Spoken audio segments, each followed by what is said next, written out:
Wow. I mean, this is crazy. I can't believe I made this. The journey of creation always begins with an idea first, a godly idea. When I get an idea, I have always known it's a borrowed idea from God. God planted it in my head to bring it to earth, to give it life, to breathe air into it. This top was planted in my little brain years ago. 2023, I'm talking.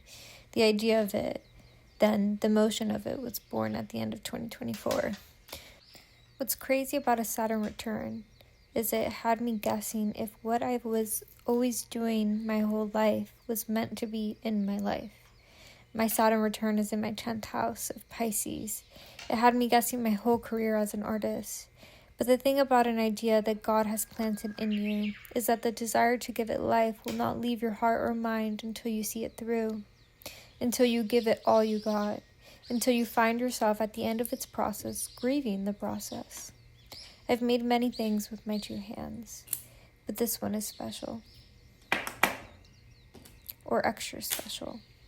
This one represents all the trials and tribulations I have gone through. Heaviness doesn't always have to be ugly. Diamonds are made under pressure, and I guess so are we. But the question in my heart and head is pressure/hardship always necessary? Or is there another way to reap the goodness of this life without troubles? A beautiful person commented this on my last video, and it has me wondering, can life be in a constant state of allowing, of flow, of happiness and fulfillment?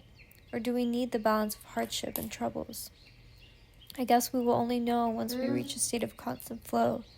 Because what if we are in constant flow, and when troubles arise, they actually don't feel like troubles, but initiation, forward movement, an opportunity to commit greater and grander, even galactic. I wish I had all the answers and all the codes, but I'm sure as I learn the codes, of course I'll share with you all. But for now, I'm doing what makes me feel happy. I'm moving away from the mind and moving into the body, allowing what feels right in my body to lead the way, allowing my heart to be a compass. All this time, I've been so absorbed in the mind. My mind was in the driver's seat. I've allowed it to be a passenger princess and allowed my heart to be in the driver's seat instead. And as this has been constantly in and out of my life, I've seen waves of great fulfillment, waves of great grief. And I'm ready to finally be stable in fulfillment. Finally ready to be stable in the truth of my being, the truth of my soul. Freedom is my driving force. Freedom has always been my driving force. To be in love is to be free. To be free is to be loved. And I will continue to embody the feeling of freedom. Because freedom to me is where we're all headed, is where we're all meant to be. It's silly to me to go to a job that you hate to make money, to pay bills, and be in a constant cycle. And of course, I'm not denying that I've been there too.